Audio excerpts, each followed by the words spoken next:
You ask Tiger to calculate. This deals with linear inequalities with one unknown. The final result is x equal or smaller than 27. Let's solve it step by step. Group all constants on the right side of the inequality.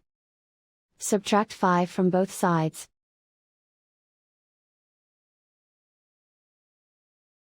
Simplify the arithmetic.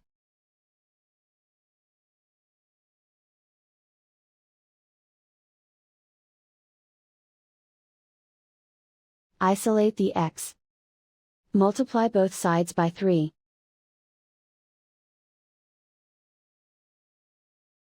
Group like terms.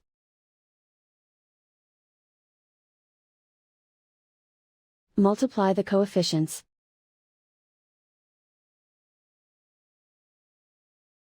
Simplify the fraction.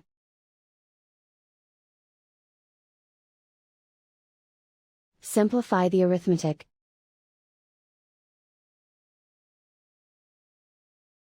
Plot the solution on a coordinate grid. And so the final result is x equal or smaller than 27.